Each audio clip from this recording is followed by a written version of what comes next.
Hello everyone, welcome to my channel that is Adams Economics, Easy Economics for the beginners. So today what we are going to start with, we are going to proceed with the Solos model. As you can see from here that this is the most important or you can say most prominent model of growth. So if you guys hadn't yet hit the like button, share and subscribe my channel. So please, first of all, this is Adams Economics, Easy Economics for the beginners. This is particular lecture for PCP that has been made for DD lectures. I'm your mentor Sakshi Gupta and I'm preparing this for the DD lectures. But although from you can visit this lecture via any link. ठीक है, मैं आपको link जो है वो share कर दूंगी and via that link, if that link has been shared by others, then you can watch my lecture anyhow. So we are done, we are moving into the unit 2 and we are moving into the part of, we know that unit 2 has been divided into two parts, that is the neoclassicals model as well as the Cambridge models. Clear? Then we had started in initial lecture, we had done Cambridge models, we had started Cambridge model wherein we had discussed John Robinson model. So today we are going to discuss the neoclassical models, that is the Solos model.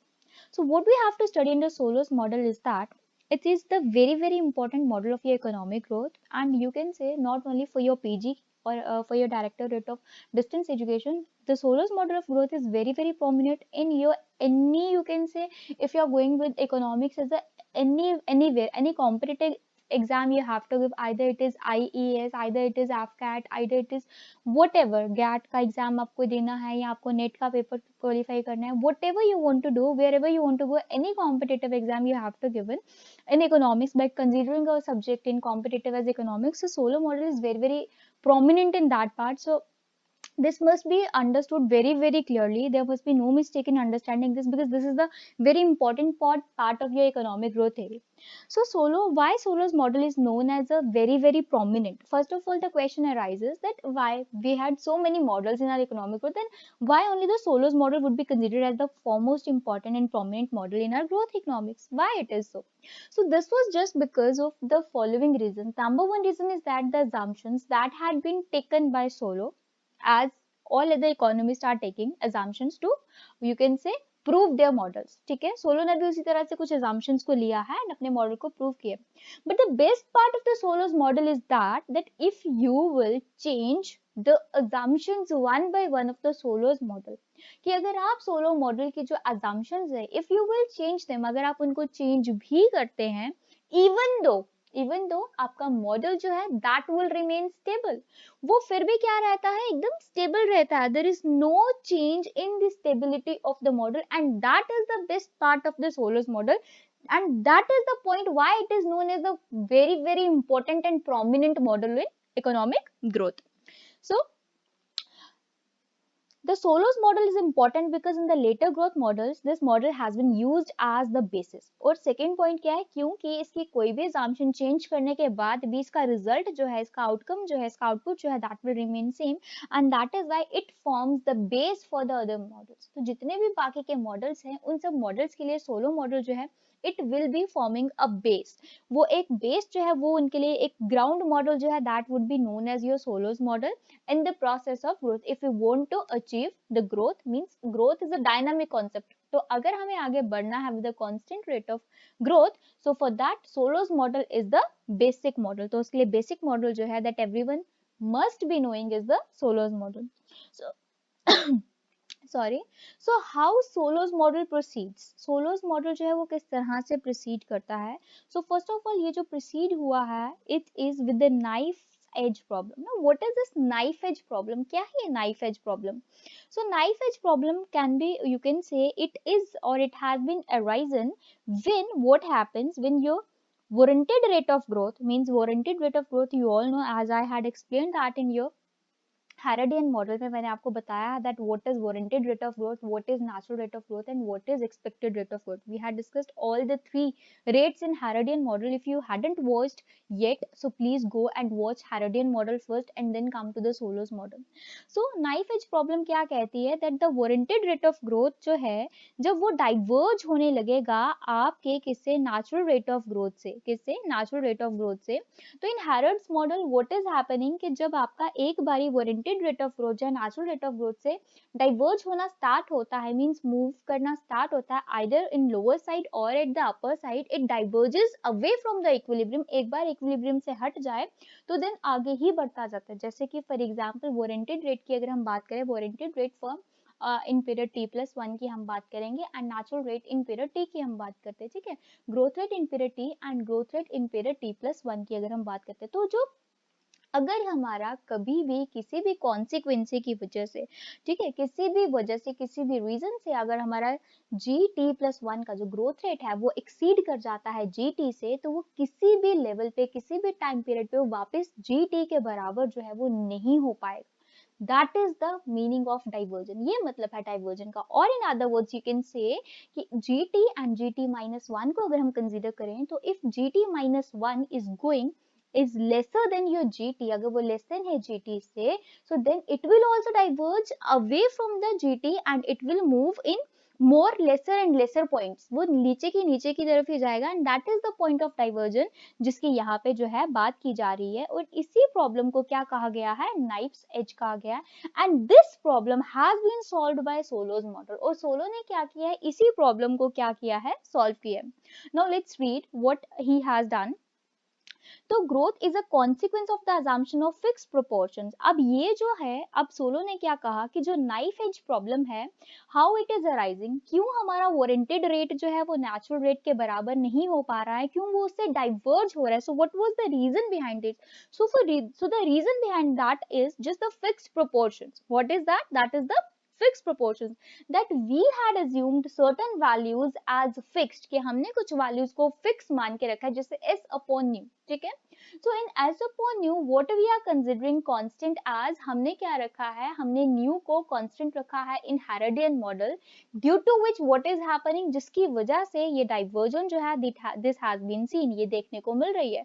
But solo ने क्या कहा, if once this assumption is dropped, अगर हम एक बार इस assumption को drop कर दें, इस assumption को छोड़ दें, मीन्स हम इसको क्या कर दें, हम इसको डायनामिक बना दें, हम इसको कांस्टेंट, इसको फिक्स ना रखें, हम इसको फ्लेक्सिबल बना दें, and a new classical production function with a factor substitution is assumed। और जो नॉन लीनियर प्रोडक्शन फंक्शन लिया था हेरोडियन के मॉडल में, इन स्पाइट ऑफ दैट हम क्या करें, हम एक क्लासिकल प्रोडक्शन फंक्शन ले, क्लासिकल जो न्यू क्लासिकल्स ने प्रोडक्शन फंक्शन दिया था, that means a simple classical, जो हमारा सिंपल प्रोडक्शन फंक्शन होता है, that we have to assume, अगर हम उसको ले लेते हैं विद फैक्टर सब्स्टिट्यूशन, और जिसमें हम क्या करें, that factors are substituted, means labour and capital, the value, the amount of labour and capital, और you can say the labour units of labour can be substituted, उसको हम चेंज कर सकते हैं, दे कैन बी चेंज, जो हमारे पास number of labours हैं उनको हम बढ़ा या घटा सकते हैं, and factor substitution is assumed. इसका मतलब ये हुआ दैट द लेबर, जो लेबर है आपके पास, how much capital is owing by the labour,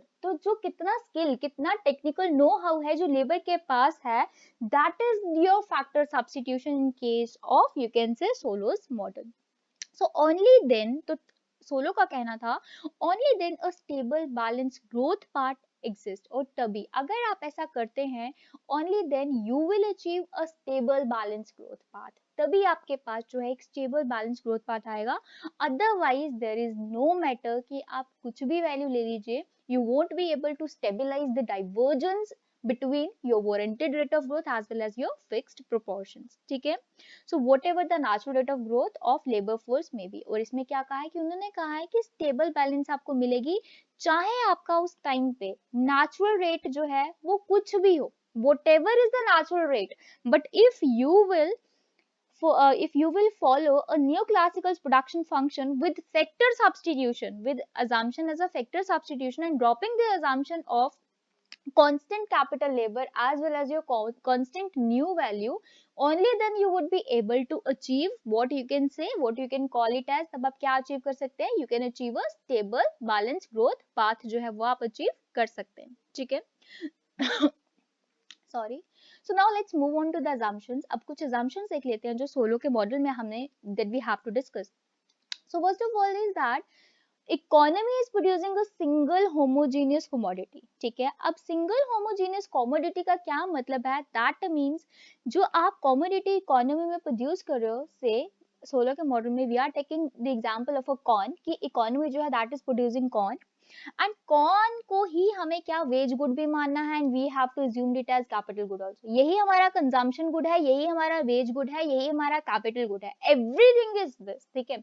production भी इसी की हो रही है, कंजम्पशन भी इसी की हो रही है, वेजेस भी इसी से जनरेट हो रही है, एंड कैपिटल जो हमारी इंप्रूव्ड हो रही है, दैट इज यहाँ पे कैपिटल का मतलब doesn't mean your physical capital है, capital means human capital, we are talking about human capital, not about physical capital, so that is also वो भी capital good जो है, means capital intensively we are producing it, that is also corn, so corn is the only good that has been produced in the economy, जो economy में produce किया जा रहा है वही हमारा consumption good है, वही हमारा production good है, वही हमारा wage good है, वही हमारा capital good है, ठीक है। so there is no change in that, clear? assumption number 1.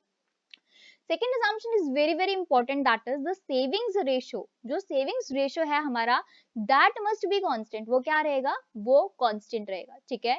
अगर हमारा savings rate constant रहता है तो we can what do here is we can write the savings rate as capital S is equals to small s into y. Now what is the small s into y, because we know that the total income of the person, किसी भी इंसान की जो total income है, that has been divided into two parts, वो दो parts में इसको डिवाइड किया जाता है। what are those parts?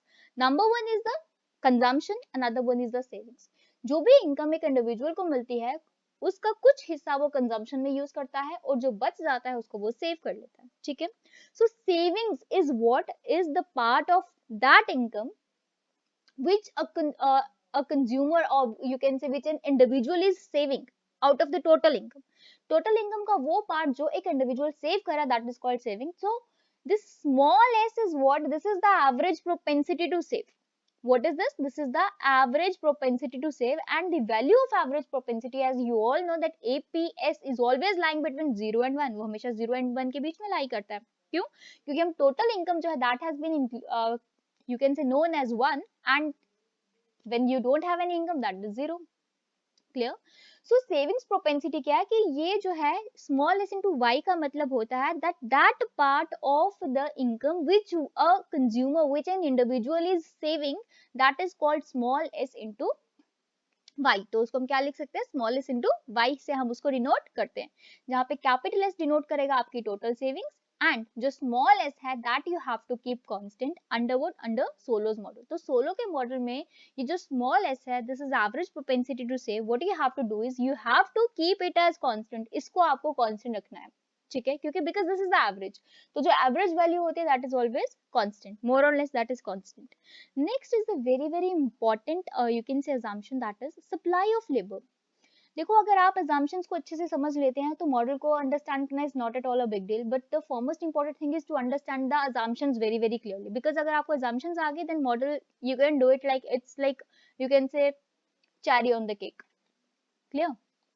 So what is the supply of labor? Now supply of labor means total increment in your population, ठीक है। सोलो के मॉडल में supply of labour is simply means कि जो टोटल आपके पास वर्किंग पॉपुलेशन है उसमें कितना ग्रोथ आ रहा है, जो अवेलेबल पॉपुलेशन है उसमें कितना ग्रोथ आ रहा है, that is called your supply of labour, उसको हम सप्लाई ऑफ लेबर कहेंगे, and that has been growing exogenously, ठीक है, not endogenously, that has been growing exogenously, ठीक है, on a given rate n, और वो किस रेट से ग्रो कर रही है, n से वो क्या कर रही है, इंक्रीज कर रही है। So then how it can be written as, you can write it like L prime upon L is equals to N. Clear? Now what is this L prime upon L? L prime upon L means change in the value of labor with an additional labor. Are you getting my point? So L prime upon L का मतलब क्या होता है? This means first order derivative. ठीक है, तो first order derivative का means change in the labour supply with respect to labour, that is equals to what, that is n, means जो rate of growth of labour है that is n, कि लेबर का जो ग्रो करने का rate है what is that, that is the n, and this n is the natural rate of growth, ठीक है, और ये n क्या है, this is the natural rate of growth. Now comes output is produced with the help of two factors. अब यहाँ पे इन्होंने कहा है कि जो भी आउटपुट है दैट वी आर प्रोड्यूसिंग, और आउटपुट जो हम प्रोड्यूस करें that is the corn we are producing, तो कॉर्न जो है उसके लिए we need to apply two factors of production, हमें दो factors of production को यहाँ apply करना है, labor and capital, and how we have to apply these factors, we have to apply these factors solely, we have to more focused upon labor, हम labor के ऊपर ज्यादा focused upon है। capital का रोल ये है that how much capital is owed by the labor, कि जो लेबर है वो कितनी कैपिटल को ओ कर रहा है। तो जितनी कैपिटल को ओ कर रही है हमारी labour, that amount of capital we are using in our model. तो वही अमाउंट ऑफ कैपिटल जो है we are using in our model. So I hope it's clear. Then next point is that at equilibrium level की अगर हम बात करें तो जो लेबर सप्लाई है आपकी, दैट शुड बी और that must be fully employed. ठीक है, तो लेबर की जो सप्लाई है वो कैसी होनी चाहिए, लेबर कैसी होनी चाहिए, that must be fully employed, वो फुल्ली एम्प्लॉयड होनी चाहिए, एंड कैपिटल। ठीक है, and labour grows at a same rate. और क्या कहते हैं, और हमारे पास कैपिटल एंड लेबर जो है उसका रेट ऑफ ग्रोथ जो है वो कैसा होना चाहिए, दैट मस्ट बी सेम, वो भी सेम होना चाहिए। सबसे पहले कि लेबर जितनी पॉपुलेशन इकोनॉमी में अवेलेबल है, that all must be fully employed, वो सबको काम मिला हुआ होना चाहिए, एंड कैपिटल एंड लेबर का जो रेट ऑफ ग्रोथ है दैट मस्ट बी सेम। ठीक है, दैट मस्ट बी सेम का क्या मतलब है कि जिस रेट से हमने लेबर को बढ़ाया है, means if L prime upon L is equals to N, then your K prime upon K must be equals to N। तो K prime upon K जो है that also be equals to N, वो भी N होना चाहिए। means अगर आपका rate of growth of labor जो है if that is N, then your rate of growth of capital is also N, वो भी क्या होना चाहिए, वो भी N होना चाहिए। ठीक है, next is that there is a closed economy, and ये आप सब जानते हैं कि closed economy का क्या मतलब होता है, that there is no international trade। ठीक है, no trade with the rest of the world, no globalisation is there, so only the domestic economy is producing the product and consuming the product, so there is no trade with the outer world। real wage rate and the rental on capital are perfectly flexible। क्या कहते हैं कि जो आपके real wage rate है, real wage rate का मतलब है the wages that you are paying to the labor, वो wage rate जो आप labor को pay कर रहे हैं and वो rent जो आप capital के ऊपर spend कर रहे हैं, they both are perfectly flexible. ये दोनों कैसे होने चाहिए, परफेक्टली फ्लेक्सिबल होने चाहिए। और ऐसा क्यों, क्योंकि हमारी लेबर एंड कैपिटल जो है दैट इज ग्रोइंग, क्योंकि वो ग्रो करे। तो अगर लेबर एंड कैपिटल ग्रो करे तो obviously what will happen, labour अगर ग्रो करिए तो लेबर को जो हम पे कर रहे हैं दैट विल आल्सो ग्रो, वो भी ग्रो करेगा। एंड अगर आपकी कैपिटल ग्रो कर रही है तो कैपिटल के ऊपर जो है वो भी क्या करेगा, उसके ऊपर जो रेंट हमें मिल रहा है दैट विल आल्सो इंक्रीज। अगर हम कैपिटल को ज्यादा लगाएंगे, कैपिटल को यूज करेंगे तो definitely rent will also increase. So definitely ये दोनों चीजें भी क्या होंगी, परफेक्टली फ्लेक्सिबल होंगी। ठीक है, there is no depreciation of capital, और कैपिटल के ऊपर there is no depreciation. Depreciation we not have to included in our model, हमें अपने मॉडल में डेप्रिसिएशन को इंक्लूड नहीं करना है। There will be no technical progress, कोई टेक्निकल प्रोग्रेस नहीं होगी। ठीक है, मतलब अगर ये चीजें होंगी तो यही चीजें जो है उसको, जो आपका मॉडल है उसको किसी और लेवल पे, एक डिफरेंट लेवल पे, एक इनोवेटिव लेवल पे, एक हायर लेवल पे ले जाएंगी। So that is why we are keeping such things as constant. ठीक है, हम इन चीजों को कांस्टेंट लेके ही अपने मॉडल को प्रूव करना चाहते हैं दैट एट सर्कमस्टांसेस जो अवेलेबल है इकोनॉमी में, उनके ऊपर क्या हमारा मॉडल जो है वो स्टेबल आता है या नहीं आता है। ठीक है, देन कम्स ऑल वेरिएबल्स और continuous functions of time. Definitely कि हम टाइम को कंसीडर कर रहे हैं एज हेरोडियन मॉडल की तरह नहीं, Harrodian model and Domarian model की जब हम बात करते हैं so we are considering a lag there. ठीक है, हम वहां पे एक लैग को पढ़ते हैं, sorry not in Domarian model, only in Harrodian model we are studying a lag t-1 and t+1, इस तरह से हम लैग को पढ़ते हैं। But when we are talking about the Solow's model there is no time lag, हमें कोई time lag को कंसीडर नहीं करना है। Whatever we have to do that just in the current time period, everything would be a, you can say everything would be a factor of current time period। हर चीज जो है current time period के accordingly ही चल रही है, उसी का फैक्टर है। And the economy is a perfectly competitive economy, यहाँ पे परफेक्टली कॉम्पिटिटिव इकोनॉमी है, दैट मीन्स वेजेस जो होंगी that must be equals to your marginal product of labour. तो यहाँ पे प्रोडक्ट एग्जॉशन थ्योरम की बात आ जाती है कि जो भी आपकी वेजेस है they must be equals to the marginal product of labour, means the value of marginal product of labour, जो आपका वैल्यू होती है मार्जिनल प्रोडक्ट ऑफ लेबर की, what is that is equals to P, price into your whatever you are applying the units। तो price क्या आ जाएगा, price is the wages, तो wages into labour means W into L would be the value of marginal product of labour.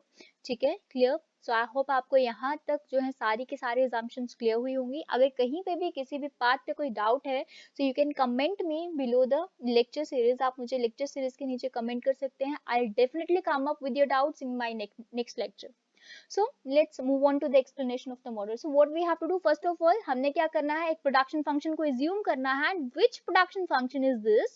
As you can see from here, this is your production function y is equals to fkl, that is the normal general neoclassical production function। तो हमने क्या किया है यहाँ पे एक general function लिया है न्यू क्लासिकल्स का, that is capital Y is a function of K and L. You all are familiar with this, that Y is the output that we are producing in an economy, and function of K and L means the function of input.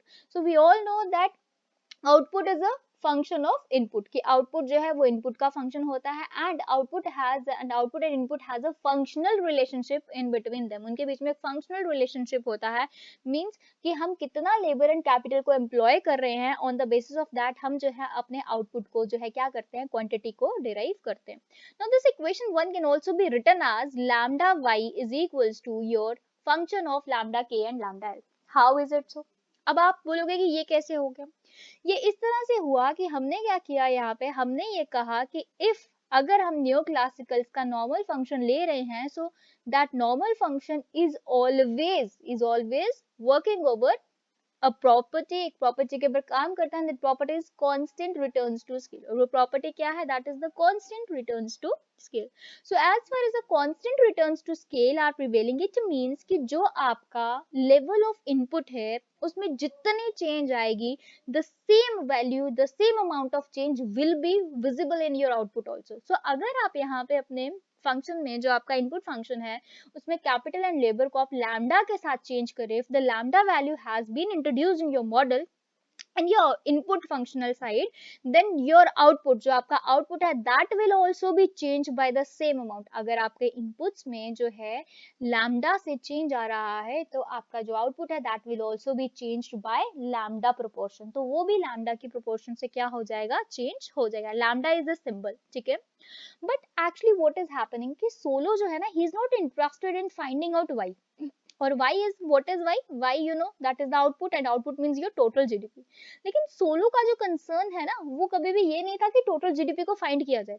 So what is his interest, what he wants to do, so he is interested more in per capita GDP. उसका जो interest है वो था per capita GDP, means per head GDP, और you can say the output that has been produced by per unit of labour. कि अगर हमें एक यूनिट ऑफ आउटपुट को इंक्रीज करना है, तो वो इंक्रीज या वो चेंज कितनी यूनिट ऑफ लेबर में हम चेंज लाएंगे, तो हमारे पास आउटपुट में चेंज आएगी. So what we have to see that if we are increasing 1 unit of labour, अगर हम 1 यूनिट लेबर को बढ़ाते हैं तो उससे हमारे आउटपुट में कितनी चेंज आएगी. अगर हम 2 यूनिट लेबर को बढ़ाते हैं तो उससे हमारे इनपुट आउटपुट में चेंज कितनी आएगी. So that means that the solo is solely related with the per capita GDP. He is not related with the total GDP. He is related with the per capita, per head GDP में जो change आ रहा है, that he has to consider. That is the point of focus for, you can say what, Solo's model. Clear? Now thus, so from equation what we have here is, अब हमने क्या किया, equation second से हम अपने production function को, जो हमारा जनरल न्यू क्लासिकल्स का प्रोडक्शन फंक्शन था, now we will convert that particular production function in per capita terms. इसको हम क्या करेंगे, पर कैपिटा टर्म्स में अब हम इसको ट्रांसफर करेंगे. Now if you transferring it to per capita terms, तो हमें क्या करना पड़ेगा, we need to check that lambda is equal to 1/L. हमें ये ज्यूम करना पड़ेगा कि लैम्डा जो है that is equal to 1/L. क्यों 1/L है, क्योंकि पर हेड वैल्यू निकालने के लिए हमें सारी वैल्यूज को L के साथ डिवाइड करना पड़ेगा. अगर हमारी सारी वैल्यूज लेबर के साथ डिवाइड होंगी, only then we will be able to find that what is the per capita value, कि पर कैपिटा वैल्यू क्या आ रही है. तो इक्वेशन सेकंड में देखिए, जैसे लैम्डा की जगह पे you had both substituted 1/L, तो ये बन गया y/L. यहाँ पे क्या किया, लैम्डा की जगह पे 1/L पुट कर दिया मल्टीप्लाइड बाय के, यहाँ पे क्या किया, 1/L पुट कर दिया मल्टीप्लाइड बाय L हो रहा है. So this actually becomes y/L, which is equals to functional relationship of k/L and L/L. ठीक है, क्लियर यहाँ तक. Now what it becomes, L/L becomes 1 and k/L remains as k/L. Now this can be written as, now here it becomes only a function of k/L, means capital per labor, or you can say कितना capital जो है, हमारे capital में कितनी change आ रही है, if we are applying a unit of labor. A unit change in labor provides you how much unit of change in your capital, and a unit of change in labor how provides you how much unit of change in your output. So y/L can be written as small y. इसको हम small y से denote करते हैं, because capital Y denotes the total GDP and small y denotes the per head GDP. ठीक है, तो per head GDP को denote करने के लिए y/L is written as small y and k upon L is written as small k. तो ये तो 1 है, so we need not to write it, and ये जो capital F है, this will also become small f. So here your equation becomes small y is equals to a function of small k, where what is small k, where this small k is equals to k upon L, which means per capita capital stock, per head capital stock, or you can say change in the capital by implying a single unit of labor. ठीक है, single unit of labour से कितना change आएगा, and small y that is equals to y by L, which means your per capita output, कि आपका per capita per head labour को apply करने से how much output you are getting. ठीक है, so this becomes your equation number third, and this equation number third is known as per capita income. इसको हम क्या कहेंगे, per capita इनकम भी कह सकते हैं इसको, एंड पर कैपिटा आउटपुट की इक्वेशन भी कह सकते हैं. y denotes your income as well as output, तो आप इसको पर कैपिटा इनकम इक्वेशन भी कह सकते हैं, आप इसको पर कैपिटा आउटपुट इक्वेशन भी कह सकते हैं. That has been a function of capital labour ratio, और वो फंक्शन किसका बन रहा है, आपका स्मॉल के का, and small k is always denoting your capital labour ratio. Small के का मतलब कहीं पे भी आपको स्मॉल के दिखेगा, that simply means your capital labour ratio. So clear with this. तो यहाँ तक आपने क्या किया, जो एक आपके पास जनरल न्यू क्लासिकल मॉडल था उसको आपने ट्रांसफॉर्म कर दिया किसमें, अपने पर कैपिटा जीडीपी मॉडल में. ठीक है, तो पर हेड जीडीपी मॉडल की इक्वेशन जो आपके पास वो आ गई. Now what you have to do, अब हम देखेंगे कि that how this model leads to a steady state and it becomes a stable, कि ये मॉडल जो है स्टेडी स्टेट की तरफ किस तरह से जाता है, and how it becomes a stable model, और ये स्टेबल मॉडल कैसे बन जाता है. नो फॉर दिस, अगर हमें इस मॉडल को स्टेबल चेक करना है, for that we need to see whether the small k, क्योंकि y जो है that is a function of k, तो क्या हमारा k जो है वो स्टेबल है या नहीं. क्यों, क्योंकि अगर हमारा k जो है, इफ k इज स्टेबल, अगर मेरा k जो है, if this becomes stable, then my y will also automatically become stable, क्योंकि y जो है, what is y is my dependent variable, y तो मेरा dependent variable है, it is on the left hand side. तो ये डिपेंड किसके पे करता है, ये डिपेंड करता है कैपिटल लेबर रेशियो के ऊपर, दैट मींस स्मॉल के ऊपर. तो अगर मेरा स्मॉल के जो है, जो कि इंडिपेंडेंट वेरिएबल है, अगर वो जो है किसी भी तरह से स्टेबल हो जाता है, then y will also become stable, तो y भी मेरा स्टेबल हो जाएगा, and this will leads towards a steady state, और यही जो है क्या करेगा, हमारे मॉडल को स्टेडी स्टेट की तरफ लेके जाएगा, और यू कैन से स्टेबिलिटी की तरफ लेके जाएगा. So what we have to do here now is, हमने क्या किया, यहाँ पे स्मॉल के था, we know that that is equals to capital labour ratio, which means capital के upon L. So now what we have to do at next is, we have to differentiate, हमें differentiate करना है इस small K को with respect to T, because this is the function of time. क्योंकि हमने क्या कहा कि सोलो के मॉडल को हम करंट टाइम पीरियड में पढ़ रहे हैं, तो everything what we are doing is we have to see the changes in that in a current time period. हमें current time period के साथ हमें उसको देखना है कि उसमें कितनी changes जो है वो आ रही है. ठीक है, so what we have to do here is हमने लिखा है यहाँ पे dk upon dt जो है, what is that, तो small k था तो उसको हमने differentiate किया जब t के साथ, that becomes dk dt. तो ये क्या बन जाएगा, dk dt. now dk dt is equals to, और इस साइड क्या आएगा, d upon dt of k by L. ठीक है, d upon dt of k on your left hand side, and on right hand side you will have d upon dt into k by L. ठीक है, so this is your first equation. now what you have to do is, आपको इसको simply differentiate करना है. यहाँ पे you have to apply the product rule of differentiation. product rule of differentiation क्या कहता है,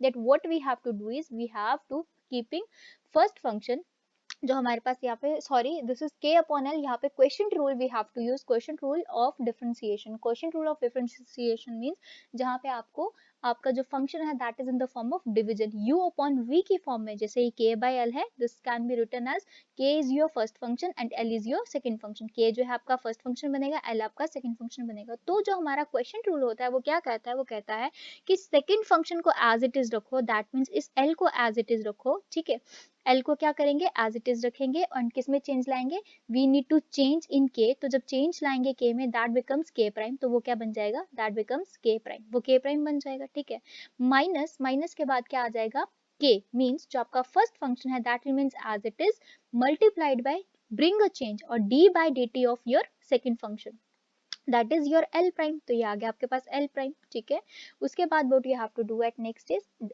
होल, और ये पूरी टर्म को आपको डिवाइड करना होता है जो भी आपका डिनोमिनेटर है उसके स्क्वायर के साथ.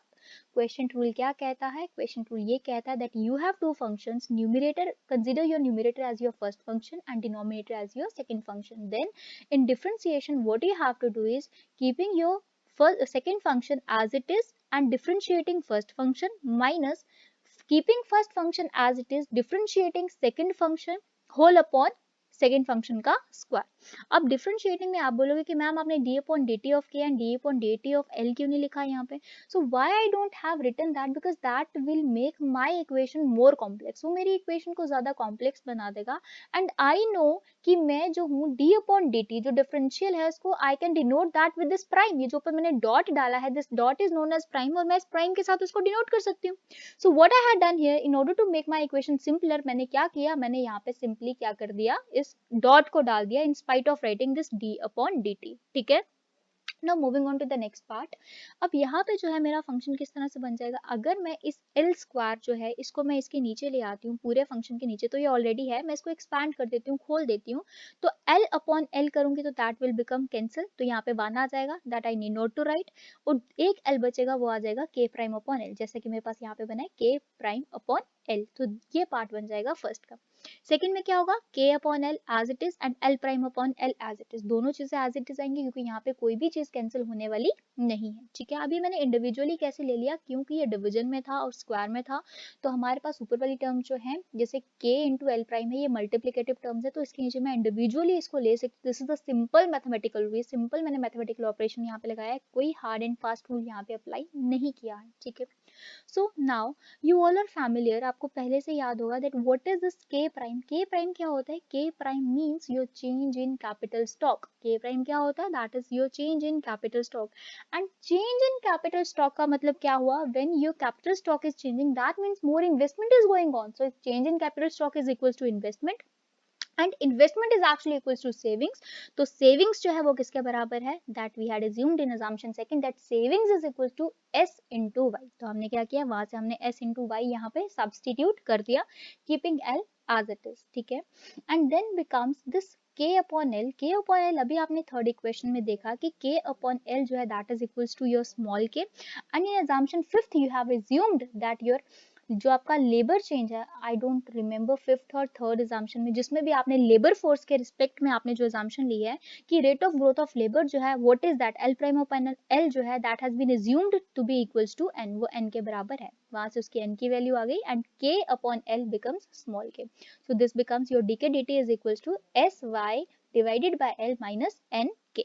ठीक है, now equation third में you have also done one more thing that y upon l जो है that is equals to small y and small y is a function of f of k। ठीक है, तो आपने क्या किया, यहाँ पे इसकी जगह पे आपने लिख दिया f of k। ठीक है, तो your equations becomes dk dt is equals to s times f of k minus nk, तो dk dt can be written as k prime, जैसे हमने यहाँ पे किया था d upon D T into के प्राइम लिखा था, क्योंकि ये कैपिटल के था यहाँ पे और यहाँ पे ये हमारे पास स्मॉल के है, तो ये क्या आएगा, स्मॉल के का प्राइम, जो d बाई डी टी है that can be noted by this prime, उसको हमने इस प्राइम से डिनोट किया है। So now what this becomes small k prime is equals to s times f of k minus nk, which is your equation number 4, and this equation number 4 is the basic or you can say the fundamental equation of Solo's model that we have to derive. This is the equation that will lead you towards the stability part, और यही equation है जो आपको stability तक लेकर के जाएगी। Clear with this? So if you have any doubt up to this mark, you can comment me in the comment section. I'll take up your, I'm telling you again and again that I'll take up your doubts in our next lecture. Clear? So now moving on to the next, that this equation number 4 is the fundamental equation of Solo's model. So you in questions you would be asked that find the fundamental equation of Solo's model, then you have to do it up to this mark. तब आपको यहाँ तक इस question को क्या करना है, you have to attempt up to this mark only. ठीक है, now this equation will provide us the time path of capital labor ratio, और यही equation जो है क्या करेगी, हमें time path provide करेगी capital labor ratio का, because the small k prime means how much capital is changing with respect to your labor। dk dt का क्या मतलब हो गया कि dk dt किस पे है, d है स्मॉल k पे, स्मॉल k का मतलब है capital upon labour means capital और आपकी लेबर का रेशियो, तो कैपिटल अपॉन लेबर का रेशियो में कितना चेंज आ रहा है with respect to time, that we have to see, so this will show us the capital labour ratio with respect to time and the stability of the model would be shown.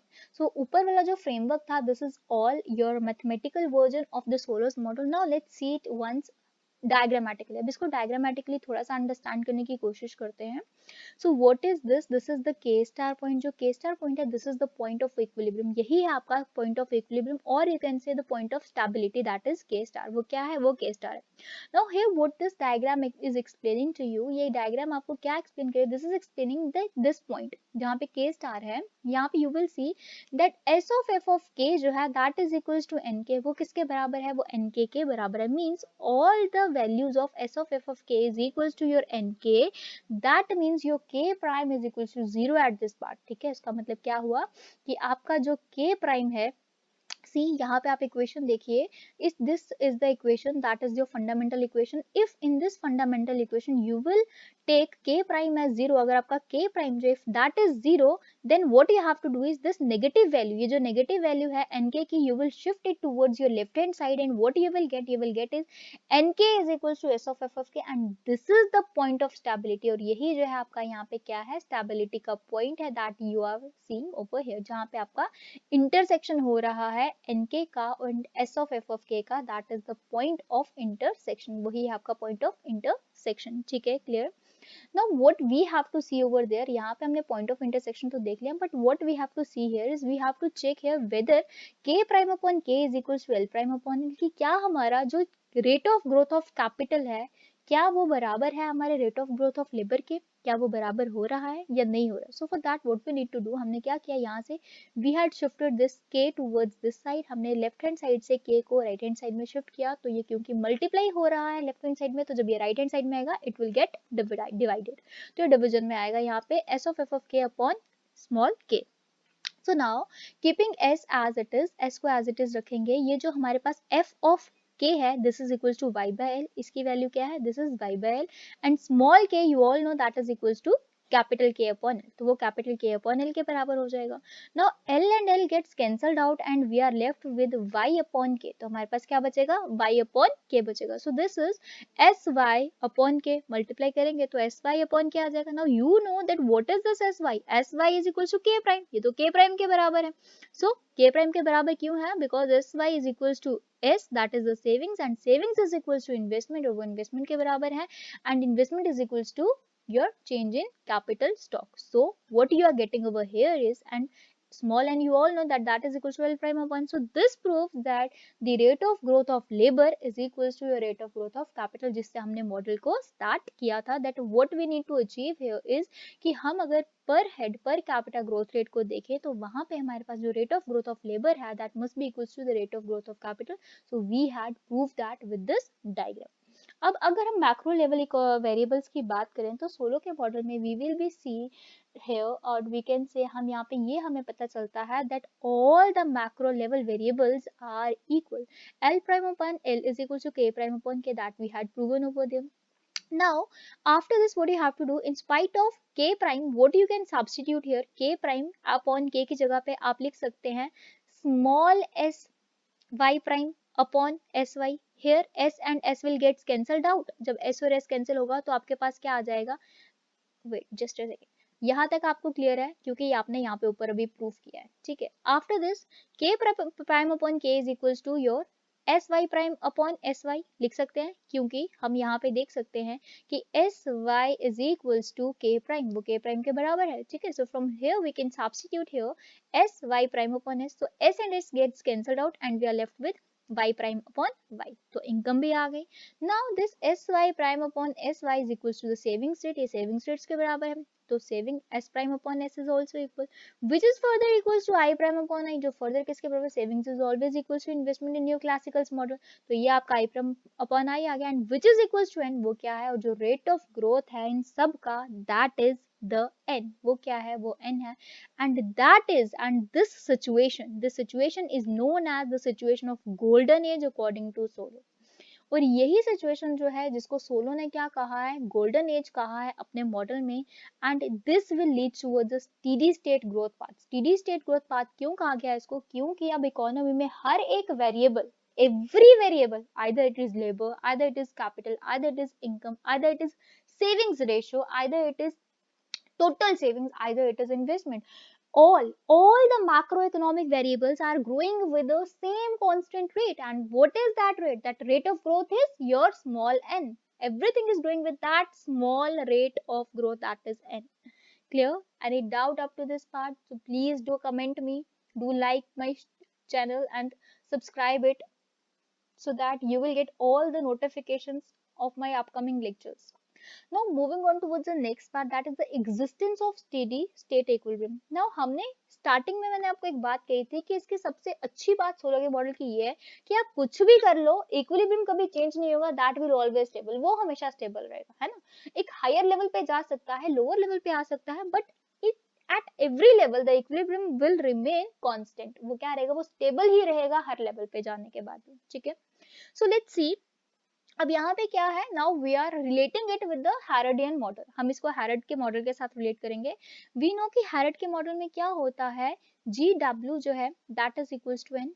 ठीक है. What is this g डब्ल्यू, why मैंने लिखा g डब्ल्यू is equals to, because warranted rate of growth in हैरोडियन model is equals to s upon nu. वो s upon nu के बराबर है.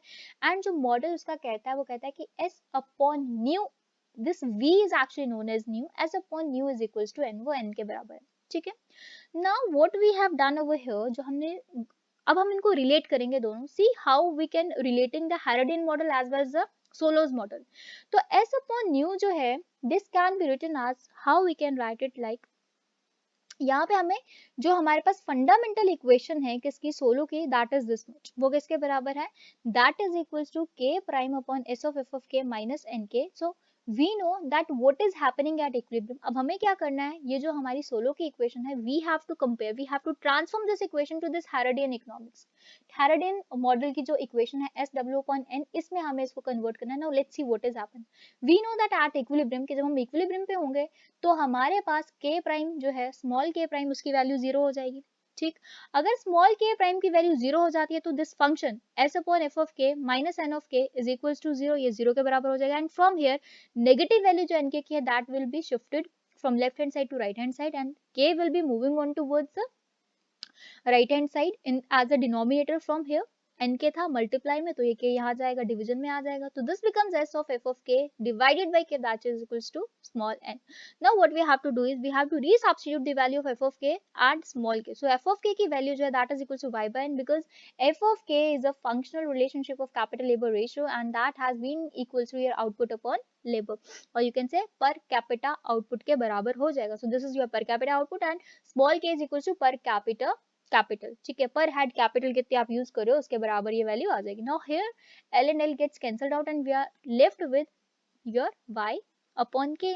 So what is this y upon k. Now y upon k जो है s के साथ multiply हो रहा है. देखिए यहाँ पे कोई हाइफन नहीं है, कोई डैश नहीं है, दिस इज गेटिंग मल्टीप्लाइड. और ये क्या है, this is output capital ratio. ठीक है. क्या है ये, आउटपुट कैपिटल रेशियो, मींस पर कैपिटा आउटपुट है ये. अगर मैं इसको चेंज कर दूं, मैं इसको 1 अपॉन कर दूं, तो ये मल्टीप्लाई का डिवीजन में बन जाएगा, और जैसे ही ये डिवीजन का साइन, ये स्लैश का साइन आएगा, सो दिस बिकम्स अ रेसिप्रोकल. ये जो y अपॉन k है, this becomes k upon y. ये क्या बन जाएगा, k upon y. And k upon y means what is k upon y. k upon y is your capital output ratio. ठीक है. अभी तक ये ऊपर तक यहाँ पे आउटपुट कैपिटल रेशियो था, यहाँ पे नीचे आते ही ये क्या बन गया है, कैपिटल आउटपुट रेशियो बन गया. Now this capital output ratio, इस कैपिटल आउटपुट रेशियो का मतलब क्या होता है, this is new. What is new? New is your capital output ratio.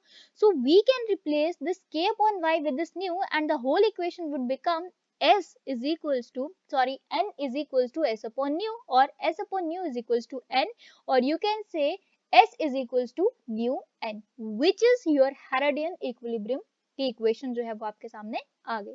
सो जैसे कि ये देखिए आप यहाँ पे, it has been written over here, आप इसको पढ़ सकते हैं, दैट कि हैरोड के मॉडल में स्टेडी स्टेट के लिए क्या चाहिए, what is the condition that has been required for Harrodian steady state, that is s upon nu is equals to n, and that is what we had proven over here. क्योंकि Herodian economics में ये equal नहीं होता है, इसमें either this is greater than or it is less than. We have two cases in Herodian economics, we have two theorems. In first part we had seen the steady state growth, and दूसरा हमने जो instability की, जो हमने instability की जो theorem हमने देखी है, there we had seen the two parts, one is the greater than, another one is the less than. और वो किसकी वजह से हुआ, because of the assumption of keeping the things constant रखने की वजह से हुआ. But S, nu and n are constants and hence there is a possibility of divergence.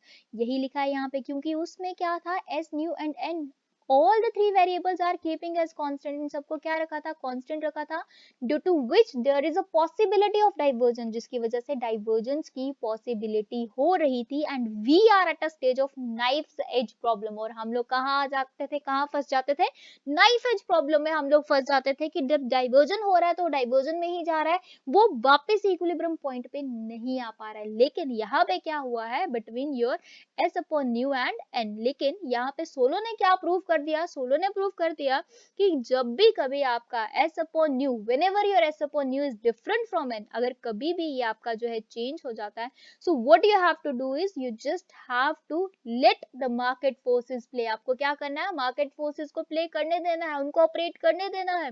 Then what will happen, अगर मार्केट फोर्सेस ऑपरेट करती हैं तो आपका न्यू जो है दैट विल चेंज, वो न्यू जो है चेंज हो जाएगा. New means your capital output ratio जो है, that capital output ratio will change, and if capital output ratio will change, that will your what it will maintain, it will maintain equality. So this will prove to be an equality of symbol, ये equality का symbol prove करेगा, and this will remove the divergence as well as your knife edge problem को ये cure करेगा, and it will bring your s upon nu and n towards the equality, और ये उसको क्या करेगा, equality की तरफ लेकर के आएगा. So now what we have to see, so इसीलिए सोलो ने क्या कहा कि ये जो हमारा कैपिटल आउटपुट रेशियो है, we have to kept it as variable, हमें इसको कांस्टेंट तो किसी भी हाल में नहीं रखना है, we have to kept it as variable. But Harrodian model में हमारे पास जो हमारा कैपिटल आउटपुट रेशियो था, that has been considered as constant, हमने उसको क्या रखा था, कांस्टेंट रखा था, and that is the problem, that is the issue because of which we have to face knife's edge problem in Harrodian model. So if we will keep it as variable, अगर हम new को variable रखते हैं, so what we will achieving equality. तो हमें क्या मिलेगा, we will be able to achieve equality between s upon nu and n. तो हम उसमें इसको क्या कर सकते हैं, achieve कर सकते हैं. Now suppose अब हम हेरोडियन केस को ले लेते हैं, जिसमें उसने कहा था that s upon nu जो है, what is that s upon nu is actually greater than n. अगर ये greater than n होता है, सोलो के मॉडल्स इसको प्रूव करने की कोशिश करते हैं, then what will happen. So you can know, so आप देख सकते हैं यहाँ पे, you can see from here that this is new का वैल्यू क्या होती है, that is k upon y. तो हमने k upon y पुट कर दिया, बाकी सारी चीजें सेम है, ठीक है.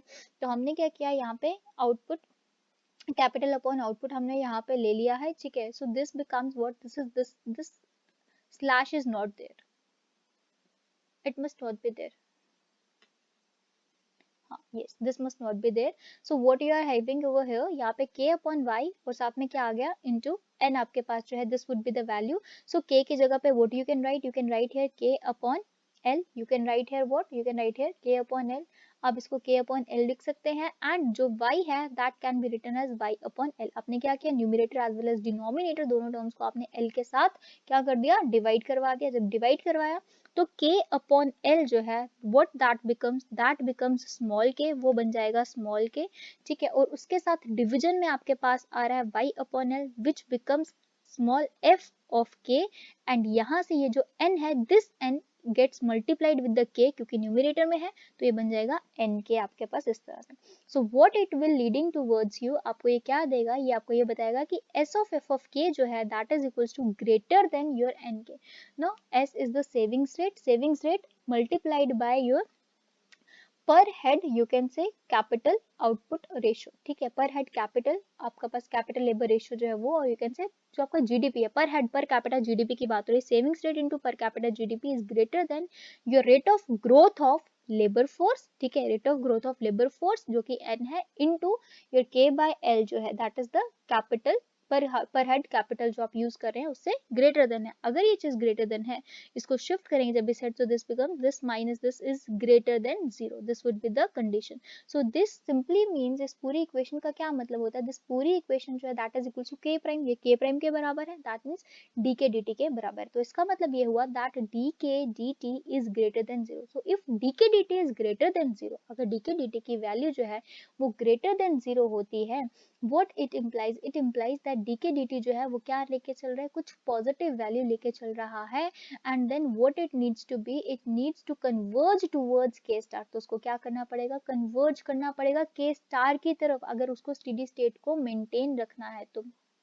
So what is here, so from here you can see here this is the condition that we are talking about. तो यहाँ पे आपके पास s of f of k, देखो ये s of f of k, this is the line of s of f of k and this straight line is of nk. तो at this point you can see कि जो आपका curvilinear जो production function है s of f of k का वो क्या है, this is greater, ये यहाँ पे greater है, और nk जो है that is at this point, nk is at this point, और ये जो है ये क्या है उससे नीचे.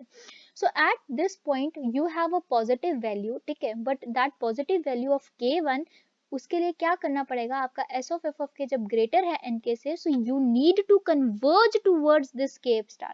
अगर आपको स्टेबिलिटी को अचीव करना है then what you need to do is आपको कन्वर्ज करना पड़ेगा यहाँ पे, you need to converge here more, आपको यहाँ पे ज्यादा कन्वर्ज करना पड़ेगा, ठीक है. Why so? Because if you want to achieve a steady state growth, अगर आपको steady state growth को achieve करना है, so for that what you need to do is आपको क्या करना पड़ेगा, upward, क्योंकि positive function आ रहा है, so you need to converge upward towards, in order to reach towards k star आपको upward movement करनी है. what you need to do, आपको क्या करना पड़ेगा, you need to move upward direction, आपको upward direction में क्या करना पड़ेगा, move करना पड़ेगा. तो similarly अगर second case देखेंगे तो वो उसका उल्टा हो जाएगा, that is s upon nu is less than n को लेके चलेंगे. similarly यहाँ पे nu की जगह पे हम क्या पुट करेंगे, k upon y पुट करेंगे हम, ठीक है. अगेन यहाँ पे ये जो डैश है, स्लैश है, this must not be here, और यहाँ पे आपके पास क्या आ जाएगा, this would be equals your function would become,